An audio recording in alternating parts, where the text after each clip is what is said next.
मैं और मेरा बेटा बहू श्रीलंका में रहते थे। मेरी तबीयत अक्सर खराब रहती तो मेरी बहू मुझे खाना और दवा वगैरह देती, और जब भी मेरे कमरे में आती तो अपना दुपट्टा उतार देती। तो मैं बेटी समझकर नजरें नीचे कर लेता, और जब मेरा बेटा घर पर ना होता तो मेरे कमरे में ही सो जाती, क्योंकि मेरी तबीयत खराब रहती थी। एक दिन अचानक मेरा बेटा कमरे में आया और मुझे मारना शुरू कर दिया, और बोला मेरी बीवी तो आपको अपना बाप समझती थी, और वो हामला है, और वो आपके बच्चे की। मेरा नाम इकबाल है। मैं जवानी में ही श्रीलंका नौकरी के सिलसिले में आया था, और फिर यहीं का होकर रह गया। जिस रेस्टोरेंट में मैं मैनेजर की नौकरी करता, इसी के मालिक ने मुझसे अपनी बेटी की शादी कर दी, क्योंकि इन्हें एक ईमानदार शख्स की जरूरत थी, और मैंने आज तक कभी 1 रुपए की भी हेरा फेरी नहीं की थी। इसलिए इन्हें अपनी बेटी के लिए मैं पसंद आ गया। शादी के शुरू में तो मैं कभी कभी पाकिस्तान चला भी जाता था, लेकिन जब मेरा बेटा पैदा हुआ और बड़ा होने लगा और स्कूल जाने लगा तो फिर मेरा जाना कम ही होता था। मेरी बीवी बस एक बार ही मेरे साथ पाकिस्तान गई थी, लेकिन इसे मेरे गांव का माहौल पसंद नहीं आया। इसके बाद वो नहीं जाती, लेकिन मैं कभी कभी चला जाता था। मेरी बीवी आयशा ने मुझे कभी जाने से ना रोका, ना कभी मना किया। लेकिन फाहद की पैदाइश के बाद मेरे ससुर का इंतकाल हो गया, तो होटल की सारी भाग दौड़ मेरे जिम्मे लग गई, क्योंकि आयशा इनकी इकलौती बेटी थी। इसके बाद तो मैं पाकिस्तान जा ही नहीं पाया। बस अपने वालिदैन की वफात पर चंद दिन के लिए गया था। रेस्टोरेंट को चलाते चलाते कब मेरी उम्र 50 तक पहुंची पता ही नहीं चला। मेरा फाहद अब 25 साल का हो चुका था। आयशा ने फाहद के लिए अपने दोस्त की बेटी रानिया को पसंद किया था। अपने हाथों से वो मंगनी की रस्म करके आई थी, लेकिन घर आते ही इनके पसीने छूटने लगे। इसे घबराहट से शुरू हो गई। मैं और फाहद इसे फौरन से अस्पताल ले गए, लेकिन मेरी आयशा को हार्ट अटैक हुआ था, जिसे वो सह नहीं पाई, और इस उम्र के हिस्से में वो मुझे तन्हा छोड़ गई, जिस उम्र में मुझे इसके साथ की सबसे ज्यादा जरूरत थी। शादी के बाद बच्चा हो जाने पर जब इंसान माँ बाप बन जाता है, तो फिर औलाद के लिए ही जीता है, और एक मर्द औलाद की जरूरियात और ख्वाहिशात को पूरा करने के लिए कस्बे माश की ऐसी चक्की में पिसता चला जाता है कि बीवी की बहुत सी ख्वाहिशात और जज्बात को नजरअंदाज कर जाता है। मैंने सोचा तो यही था कि जो वक्त अभी ना दे सका वो तब दे दूंगा, जब बेटा कमाने लगेगा। अभी तो हम अपनी जिम्मेदारियों से फारिग होने वाले थे। चंद माह में रानिया बेटी भी घर आ जाती, तो फिर हम मियाँ बीवी का वक्त साथ गुजरता। लेकिन वो जा चुकी थी। आयशा की हादसाती मौत ने तो हमें कहीं का नहीं छोड़ा था। फहद का रो रो कर बुरा हाल था। ऐसे वक्त में अगर मैं बेसब्र का दामन हाथ से छोड़ देता तो फहद को कौन संभालता। मैं आयशा के लिए रात के अंधेरे में ही आंसू बहा लिया करता था, लेकिन दिन में फहद के सामने कमजोर नहीं पड़ता था। रानिया बेटी से मैंने फहद का निकाह 1 माह के अंदर अंदर ही कर दिया था, क्योंकि आयशा के बाद हम बाप बेटे को संभालने वाला और कोई ना था। मैं बीमार रहने लगा था। घर के निजाम को संभालना मुश्किल हो गया था। रानिया बहुत ही अच्छी बहू साबित हुई थी। इसने ना सिर्फ घर को संभाला था, बल्कि फहद को भी जिंदगी की तरफ ले आई थी, वरना अपनी माँ के बाद वो हर वक्त उदास रहता था। रानिया मेरा भी बहुत ख्याल रखती थी। मुझे वो बेटी की तरह से अजीज थी। चंद माह में ही वो घर की हर चीज को संभाल चुकी थी। उम्र के जिस हिस्से में मैं था, अब मैं बीमार रहने लगा था। फिर आयशा का गम मेरे लिए कोई छोटी बात नहीं थी। रानिया मेरे खाने पीने का बहुत ख्याल रखती थी। मुझे वक्त पर नाश्ता देती थी, मेरी दवा का ख्याल रखती थी। आयशा के बाद मुझे बगैर नींद की दवा के नींद नहीं आती थी, इसलिए मैं दवा खा के सो जाता था। शाम को जब मैं उठता तो रानिया मेरे लिए फल काट कर ले आती। कहने लगती, अब्बू आपको अपनी जरा भी परवाह नहीं है, आप बहुत कमजोर होते जा रहे हैं। वो मुझे सेब काट कर देने लगती, साथ साथ मुझसे इधर उधर की बातें भी करती रहती। मुझे अपना घर जन्नत लगने लगा था। लेकिन ये सिलसिला बस चंद माह ही चला था। एक बार हमारे घर रानिया की दोस्त इससे मिलने आई। शक्ल से काफी तेज तरार सी लग रही थी। इससे कहने लगी, तुमने सिस्टर को भी घर पर ही पाल रखा है। अरे तुम तो अपनी शादी के शुरू के दिन भी इंजॉय नहीं कर सकती। मुझे तो लगता है कि तुम हनीमून पर भी नहीं गई होगी। भाई ओल्ड हाउस किस लिए बने हुए हैं शहर में। मैंने तो शादी के बाद ही अपने सास ससुर को वहीं भेज दिया था। रानिया ने पहले मुझे देखा, फिर अपनी दोस्त को देखकर नफी में सर हिलाने लगी। मैं इसी वक्त अपने कमरे से बाहर आ रहा था। इसकी दोस्त की बातें सुनकर मुझे गुस्सा आने लगा। मैंने कहा, ए लड़की, तुम क्या मेरी बहू को गलत बातें सिखा रही हो? चलो निकलो मेरे घर से बाहर। मैंने रानिया की दोस्त को गुस्से से कहा था। वो मुझे देखकर बौखला सी गई थी, लेकिन बहुत जल्द संभल गई। रानिया कुछ नहीं बोली। वो लड़की मुझसे भी बदतमीजी करने लगी। कहने लगी, आप मुझसे तमीज से बात करें। मैंने कहा, अगर तुम 2 मिनट के अंदर घर से नहीं गई तो मैं तुम्हें धक्के देकर निकाल दूंगा। वो मेरे घर से निकल गई। मैंने रानिया को भी डांट दिया कि आइंदा तुम्हारी कोई दोस्त हमारे घर ना आए। रानिया को शायद मेरी ये बात अच्छी नहीं लगी थी, इसलिए मुझे कुछ नहीं कहा। लेकिन कुछ दिनों बाद ही मुझे फहद के कमरे से बहस की आवाजें आने लगी। रानिया इसे हनीमून पर जाने की जिद कर रही थी। कह रही थी कि शादी के बाद से वो घर के काम काज में लग गई है, अपनी जिंदगी एंजॉय नहीं कर रही। फहद भी इसे वक्त नहीं देता, इसे बस हर हाल में हनीमून पर जाना है। फहद इसे प्यार से ही समझा रहा था कि मेरे अब्बू बीमार रहते हैं, इसलिए मैं तुम्हें कहीं भी नहीं ले जा सकता। इन्हें वक्त पर खाना और दवा चाहिए होती है। हाँ, तो तुमने इन्हें क्यों घर पर पाल रखा है? इन्हें ओल्ड हाउस छोड़ आओ, वहां इनकी अच्छी केयर होगी। मैं कुछ नहीं जानती फहद, मुझे जानना है। इस बात पर एक थप्पड़ की आवाज मुझे सुनाई दी थी। रानिया की बातों ने मुझे तकलीफ तो बहुत पहुंचाई थी, लेकिन थप्पड़ की आवाज सुनकर भी मुझे अफसोस सा हुआ था।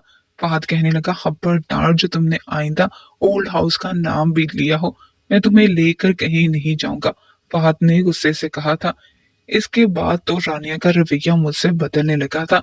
वो फहद के सामने तो मुझसे बहुत प्यार जताती थी, लेकिन इसके घर से जाती ही जब किचन में बर्तन धोने लगती तो सिंक में बर्तन पटक पटक कर फेंकने लगती।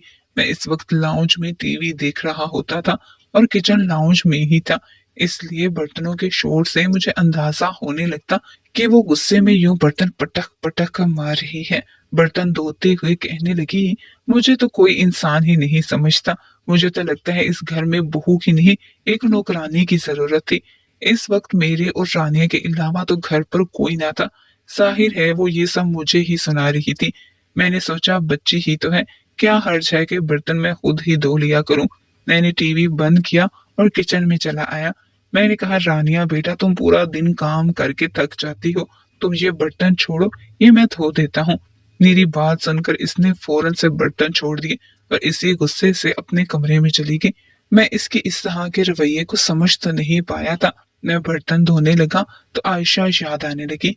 कैसे वो चुपचाप सारे घर के काम किया करती थी, कभी शिकायत तक न की थी। मैंने सारे बर्तन धो दिए और फिर अपने कमरे में चला गया। रानिया ने अब मुझे नाश्ता खाना भी देना छोड़ दिया था। कई कई घंटे मैं भूखा बैठा रहता। मैं शुगर का मरीज था, इसलिए मुझसे भूख बर्दाश्त नहीं होती थी। मैं अपने कमरे से बाहर आया तो वो मोबाइल पर किसी से फोन पर बातों में मसरूफ थी। मैं किचन में गया तो खाना भी पकने के लिए नहीं रखा था। मुझे इस वक्त शिद्दत से भूख लगी थी। दोपहर से शाम हो चुकी थी, इसलिए मैंने सोचा कि अंडे का ऑमलेट ही बनाकर खा लूं। शायद मेरी शुगर भूख के मारे लो हो रही थी, इसलिए मेरे हाथ पांव कांप रहे थे। जैसे ही मैंने फ्रिज से अंडा निकाला, मुझसे कुछ भी बर्दाश्त नहीं हुआ और मैं गिरकर बेहोश हो गया। जब होश आई तो हॉस्पिटल में था। फहद बेहद परेशान कहने लगा, अब्बू, आपको क्या हुआ था? मैं इस वक्त बहुत दिल बर्दाश्ता सा हो गया था, इसलिए सारी बात बता दी, लेकिन मुझे अंदाजा नहीं था कि मेरी ये बात मुझे ये दिन भी दिखा सकती है। फहद को बहुत गुस्सा आया था। वो अभी काम से लौटा ही था कि मुझे किचन में बेहोश देखकर घबरा गया था। रानिया इस वक्त मेरे मुंह पर पानी की छींटे फेंक रही थी। फहद मुझे उठाकर हॉस्पिटल ले गया। बर वक्त मुझे ट्रीटमेंट मिलने पर मुझे होश आया था। जब मैं घर वापस आया तो रानिया बेचैनी से मेरी खैरियत दरियाफ्त करने लगी। फहद ने इसे गुस्से से देखा।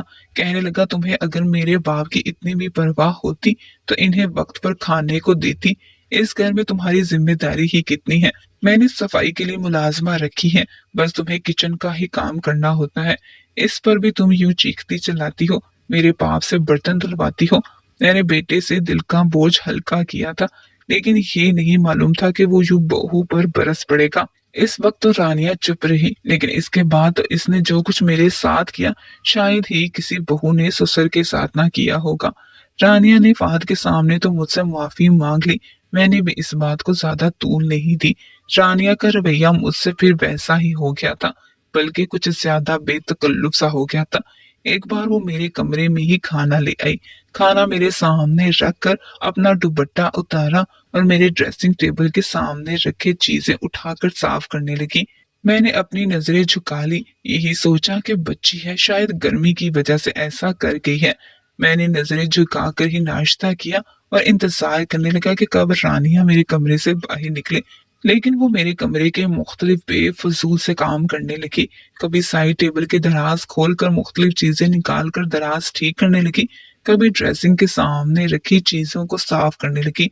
मैंने इसकी जानिब देखे बिना कहा, बेटा तुम किचन का काम संभालो, ये सब काम तो मुलाजमा भी करके जाती है। मेरी बात सुनकर वो मेरे पास आकर मेरे बेड पर बैठ गई। मैं इसके इतने करीब बैठने पर परेशान सा हुआ था। मेरा हाथ पकड़कर मुझसे कहने लगी, मैं अपने पिछले रवैये की वजह से बहुत शर्मिंदा हूँ, आप मुझे माफ कर दें। वो बड़ी शर्मिंदा सी मुझसे कह रही थी। मैंने कहा, बेटा मेरे दिल में तुम्हारे लिए ऐसी कोई बात नहीं है। एक बार मैं बाहर लाउंज में बैठा टीवी देख रहा था। रानिया किचन में खाना बना रही थी। फहद भी आने ही वाला था जब मुझे राबिया के चीखने की आवाजें आने लगी। मैं बेसाख्ता किचन में आ गया। रानिया के दुपट्टे पर आग लग गई थी। वो खौफजदा सी चीख रही थी। जब मैं किचन में पहुंचा तो ये देखकर खुद भी बदहवासा हो गया। मैंने इसके गले से दुपट्टा उतारकर दूर फेंक दिया क्योंकि इस पर आग लगी हुई थी। वो शायद बेहद घबराई हुई और बदहवासी के आलम में थी, इसने मेरे साथ लग गई। मैं इसे बेटी की तरह साथ लगाए तसल्ली दे रहा था। जब फहद घर में दाखिल हुआ, फहद हमें देखकर यकदम चौंक सा गया था। रानिया रो रही थी। फहद को देखकर भागकर इसके साथ लगकर रोने लगी। वो इससे रोने की वजह पूछने लगा, लेकिन शायद वो बहुत घबराई हुई थी, इसलिए इसके मुंह से अल्फाज नहीं निकल रहे थे। मैंने कहा, रानिया किचन में काम कर रही थी, इसके दुपट्टे को आग लग गई, इसलिए घबरा गई। रानिया फहद के साथ लगे रोई जा रही थी। कहने लगी, चाचा जी फहद जो अब्बू कह रहे हैं वही सच है, आप इन्हीं की बात का एतबार करें क्योंकि वही सच है। फहद, न जाने क्यों मुझे रानिया का अंदाज कुछ अजीब सा लगा कि जैसे वो फहद पर न जाने क्या जाहिर करना चाह रही है। फहद ने रानिया से कहा कि वो परेशान न हो, वो बाजार से कुछ खाना ले आएगा। इसके बाद न जाने क्यों लेकिन मैं दिन ब दिन कमजोर होने लगा था, बीमार रहने लगा था। जैसे ही दोपहर के खाने के बाद ही दवा खाता मुझ पर गुनूदगी सी तारी होने लगती थी, इसलिए मैं अब लाउंज में भी नहीं बैठ पाता था, ज्यादातर अपने कमरे में ही रहने लगा था। यहाँ तक कि कभी कभी तो फहद के आने की भी मुझे खबर नहीं होती थी। अक्सर जब दोपहर के बाद मैं सोता तो मेरी आंख रात को खुलती थी, तब तक रानिया और फहद खाना खा चुके होते थे। मैं उठता तो वो दोनों ही अपने कमरे में जा चुके होते थे। मैं खुद ही खाना गर्म करके खा लेता और दवा खाकर लेट जाता। एक बार फहद को काम के सिलसिले में दूसरे शहर जाना पड़ा। वो 2 दिन के लिए गया था। जब एक रात मैं गहरी नींद में था कि मेरा दरवाजा बहुत बुरी तरह से धड़धड़ाया गया था। मैंने दरवाजा खोला तो सामने रानिया घबराई हुई खड़ी थी। कहने लगी, अब्बू मुझे अकेले में डर लग रहा है, मैं आपके कमरे में सो जाऊं। फहद घर पर था नहीं और रानिया को यूं अपने कमरे में सुलाना मुझे गैर मुनासिब सा लग रहा था। मैंने कहा, बेटा ये गैर मुनासिब सी बात है, तुम्हें घबराने और डरने की कोई जरूरत नहीं है, मैं घर पर ही हूँ। वो कहने लगी, आप शायद मुझे अपनी बेटी नहीं समझते, हालांकि मैं अपने रूखे रवैये की आपसे माफी भी मांग चुकी हूँ, लेकिन मुझे लगता है आपने मुझे दिल से माफ नहीं किया। मैं आपको कैसे यकीन दिलाऊं कि मैं आपको अपने सगे बाप जैसा ही समझती हूँ, और इस वक्त फहद भी नहीं है, मुझे अपने कमरे में डर लग रहा है। मैंने कहा, मैंने तुम्हें दिल से माफ किया है, लेकिन मैं ये समझ नहीं पा रहा था कि इसे इनकार कैसे करूं। वो रोने लगी। कहने लगी, अगर मैं आपकी सगी बेटी होती तो क्या आप मुझे अपने कमरे में सोने से इनकार कर देते? आप मुझे शायद बेटी समझते ही नहीं है। मैंने कहा, ऐसा कुछ नहीं है, तुम आ जाओ। वो अंदर आ गई और सोफे पर जाकर लेट गई। मैं अपने बेड पर लेट कर सो गया। मेरी आंख कमरे की तेज दस्तक पर खुली थी। मैं उठकर बैठ गया। रानिया भी उठ गई थी। इसी ने सोफे से उठकर दरवाजा खोला था। सामने फहद को देखकर वो इसके साथ लग गई और कहने लगी, तुम क्यों मुझे छोड़कर जाते हो अकेला घर पर? रानिया की बात पर फहद ने मुझे न जाने किन नजरों से देखा था कि मैं घबरा सा गया। अपनी बात की वजाहत देने लगा। मैंने कहा, फहद तुम इसी शहर में रहा करो, रानिया रात को डर जाती है और तुम तो जानते हो कि मुझे अकेले सोने की आदत है। मैं इसे अपने कमरे में नहीं सुला सकता। मेरी बात पर वो कहने लगा कि फिर आज क्यों सुला लिया। इसकी बात और लहजे का अंदाज मुझे अजीब सा लगा था। मैंने कहा कि वो खौफजदा थी, रो रही थी, इसलिए मैंने इसे कहा जाओ सोफे पर लेट जाओ। मेरी बात पर रानिया ने ताज्जुब का इजहार किया। कहने लगी जी, मैं सोफे पर। ये कहकर फिर खुद ही सहम कर इस बात में सर हिलाकर फहद से कहने लगी, हाँ फहद, ये ठीक कह रहे हैं, उन्होंने मुझे कमरे में नहीं बुलाया था। ये कहकर वो न जाने क्यों बदहवास होती हुई कमरे से बाहर निकल गई। फहद ने कहा तो कुछ नहीं, लेकिन अब इसका रवैया मुझसे उखड़ा उखड़ा रहने लगा था। वो काम से वापस लौट कर भी मुझसे बात नहीं करता था। खाना खाते ही अपने कमरे में चला जाता था। एक बार रानिया की तबीयत खराब हो गई तो फहद इसे डॉक्टर के ले गया। जब वापस आए तो रानिया रोती हुई अपने कमरे में चली गई। मुझे ये देखकर ताज्जुब सा हुआ था कि ऐसा भी इसे क्या हो गया है। अभी मैं यही सोच रहा था कि फहद ने मेरा गिरेबान पकड़ लिया। कहने लगा, अब्बू आपको शर्म नहीं आई मेरी बीवी के साथ ऐसा घिनौना खेल खेलते हुए। वो आपको अपना बाप समझकर खिदमत कर रही है और आपने इसी की इज्जत पामाल कर दी। फहद बहुत गुस्से में मुझे झंझोड़ कर कह रहा था। मैंने कहा, मेरा गिरेबान छोड़ो। इसके बाद मैंने फहद से कहा, तुम होश में तो हो कि क्या कह रहे हो। रानिया मेरी बेटी है, मैं इसे अपनी बेटी की तरह समझता हूँ और तुम बाप पर ऐसा घटिया इल्जाम लगा रहे हो। वो कहने लगा, बाप अपनी हरकतों पर तो गौर करे। मैंने खुद कई बार रानिया को रोते हुए आपके कमरे से बाहर निकलते देखा है। जब भी मैं काम से वापस घर आता हूँ, रानिया आपके कमरे में ही होती है और मेरे घर आने के बाद बिना दुपट्टे के रोते हुए आपके कमरे से निकलती हैं। आप क्या करते हैं मेरी बीवी के साथ? आप इसे धमकियां देते हैं कि अगर इसने मुझसे कुछ कहा तो आप इसे मुझसे तलाक दिलवा देंगे। क्योंकि मैं आपका बेटा हूँ, इसलिए जो आप कहेंगे बिना सोचे समझे मैं वही करूंगा। फहद मुझसे चिल्ला चिल्ला कर कह रहा था। मुझे तो अपने कानों पर यकीन करना मुश्किल था। वो लड़की मेरे साथ क्या खेल खेल गई थी। वो मुझे दोपहर के खाने में नींद की दवा देती थी। जब मैं सो जाता तो फहद के आने से पहले जानबूझकर मेरे कमरे से बिना दुपट्टे के बाहर निकलकर फहद को शक में मुब्तला कर चुकी थी। मैंने कहा, वो झूठ बोल रही है, मुझे तो किसी बात का इल्म नहीं है, क्योंकि मैं नींद की दवा खाकर सो रहा होता था। वो कहने लगा, बस भी कर दे अब्बू, कभी आप जानबूझकर इसे अपने करीब करने के लिए इसके दुपट्टे को जला देते हैं तो कभी कोई बहाना मेरे सामने पेश करते हैं। मैं अंधा नहीं हूँ, आप होश में होते हैं। चंद दिन पहले भी होश में थे। आप जानते हैं आपने मेरे साथ क्या किया है। आपने मुझे जीते जी मार डाला है अब्बू। ये कहकर वो रोने लगा। कहने लगा कि मेरी बीवी हामला है और आपके बच्चे की। ये लफ्ज मेरे मुंह पर जिल्लत का बहुत बड़ा तमाचा था। मैंने फहद के मुंह पर थप्पड़ मार दिया। मैंने कहा, बदबख्त, इतना बड़ा इल्जाम लगाते हुए तुझे शर्म नहीं आई। वो तुम्हारी बीवी है। वो कहने लगा कि मैं बांझ हूँ, मेरी रिपोर्ट से कहती है कि मैं बाप बनने के लायक हूँ ही नहीं, तो मेरी बीवी हामला कैसे हो सकती है। आप ही घर होते हैं, मुझे जवाब दे, मैं क्या सोच सकता हूँ। कैसे इस बात का यकीन कर लूं कि आप सच्चे हैं। मैंने इसे कोई जवाब नहीं दिया और चुपचाप अपने कमरे में आ गया। अपने कपड़े एक बैग में डाले और बैग समेत अपने आंसू साफ करते हुए घर से बाहर निकल गया। फहद ने मुझे एक बार नहीं रोका था। मैं ओल्ड हाउस में चला गया, क्योंकि मैं जान चुका था कि ये सारा खेल मुझे घर से निकालने के लिए रचाया गया था। मेरे जैसे और भी बहुत से बूढ़े वहां अपने बच्चों के गलत रवैयों की वजह से आकर यहाँ रह रहे थे। मुझे याद आने लगा कि शायद ये मेरा ही मकाफाते अमल है। आयशा से शादी के बाद मैंने भी पाकिस्तान का रुख नहीं किया था। मेरे वालिदैन बूढ़े हो गए। बार बार मुझसे कहते थे, इकबाल, आकर अपनी शक्ल ही दिखाए जाया करो, हमारी जिंदगी का कोई भरोसा नहीं है, क्या मरने से पहले भी तुम्हारी शक्ल देखने को नहीं मिलेगी। लेकिन इस वक्त मुझे अपने बेटे की फिक्र लगी थी। मुझे इसे अच्छी तालीम दिलवाने के लिए दिन रात मेहनत करनी थी। मेरे वालिदैन मुझे रोते हुए फोन करते, अपने पास बुलाते, लेकिन मैं टालता रहता था। मुझे तो बस फहद की फिक्र थी, इस बेटे की जिसने आज मेरे बारे में एक पल नहीं सोचा। शायद ही मेरा मकाफाते अमल है।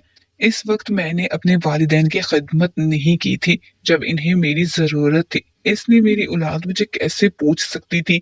मैं फूट फूट कर रोते हुए अपने रब से माफी मांगने लगा। अब मेरा सारा वक्त इबादत में गुजर जाता था। चंद माह बाद फहद मुझे लेने आ गया। कहने लगा, अब्बू मुझे माफ कर दे, रानिया एक झूठी और मक्कार औरत है। मैंने इसकी बातें सुन ली जो वो अपनी दोस्त से कर रही थी कि इसने आप पर झूठा इल्जाम लगाकर आपको ओल्ड हाउस जाने पर मजबूर कर दिया है। इसने मेरी रिपोर्ट्स भी झूठी बनवाई थी। मैं बांझ नहीं था। मैंने कहा, तुम लोगों का कसूर नहीं है, मैं शायद अपने किए की सजा पा रहा हूँ, मुझे तुम यहीं रहने दो। फहद की मिन्नत समाजत पर भी मैं इसके घर नहीं गया क्योंकि यहाँ मैं सुकून में था।